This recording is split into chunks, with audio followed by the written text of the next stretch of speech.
As you turn down the finely cobbled street, you notice immediately how clean it is.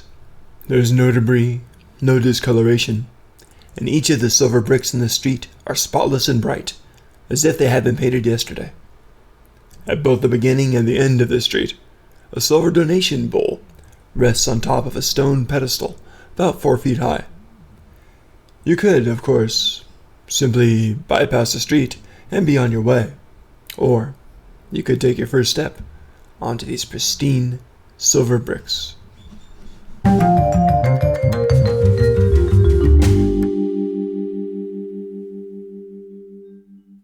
This is Dr. Kevin Kirk, and welcome to Daily Encounter.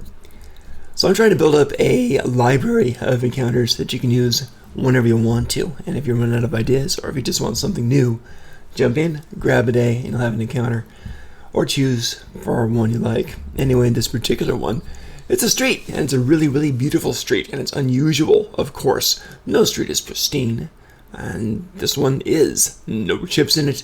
It's absolutely awesome.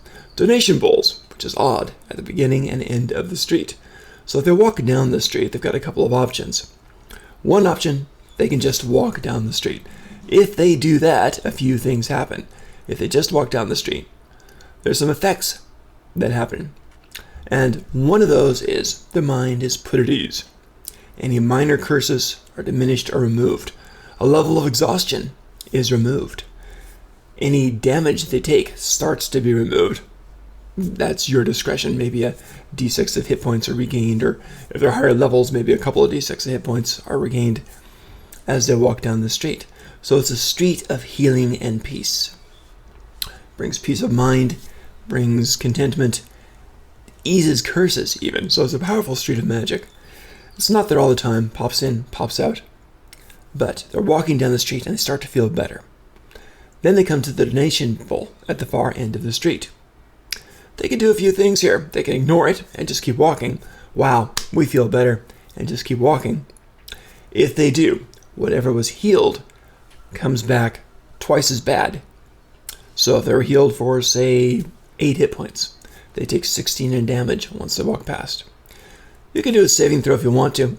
It should probably be against wisdom, I suppose. So you can do a saving throw against that if you want to. Set whatever level you feel appropriate. If they have a level of exhaustion removed, they get 2 levels back. If they had 2 levels of exhaustion removed, they get 4, which becomes actually really dangerous. So whatever they've had comes back worse if they've got part of a curse removed. Maybe you've got a curse where they can only fight left-handed. Sounds like a fun one. Then suddenly that's doubled, so maybe they can only fight with their left foot. Monks wouldn't be bothered by that at all. So that's one option. They just ignore the curse and bad things happen. Another one is at the very beginning or end of the street. If they donate money. If they donate money, beautiful.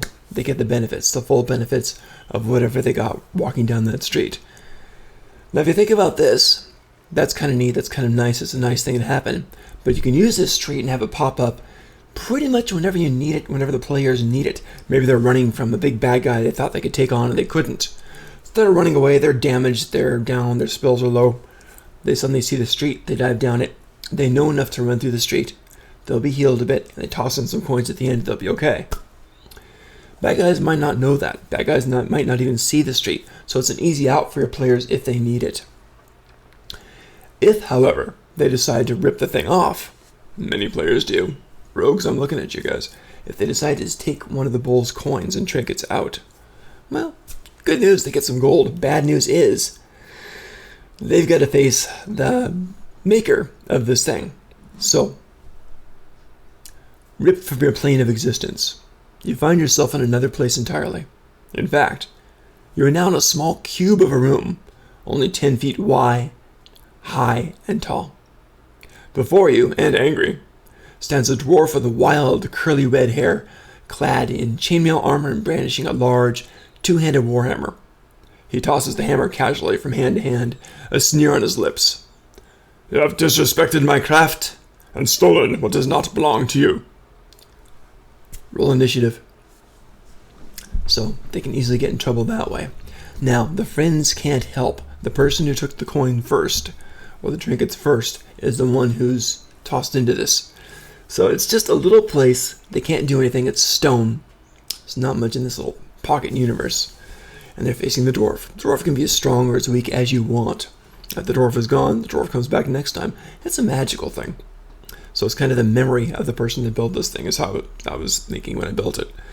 So I thought that'd be kind of neat. It's got this caretaker. It's an eternal caretaker that pops in if people disrespect it. It seems like a dwarven thing to do. And the beautiful workmanship in the street seemed like a dwarven thing to make. So they've got a couple of options.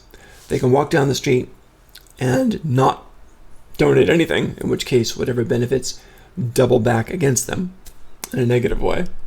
They can walk down the street and leave some money, in which case, beautiful, they get the benefits of it. Or they can just steal from the bulls, in which case whoever does it first has to face that dwarf. If they win, they're fine, they come back. They're damaged from the battle, of course, but they come back and they're okay. If they lose, I would have them popped back at 0 hit points, boom, just flop down. Taught them a lesson. I wouldn't want to kill them with this, but it's kind of a nice lesson to teach. Alright, so that's all I've got for today, and I hope to make this a daily thing, so I'll see you tomorrow. Good luck, and I hope you've liked it. Enjoy.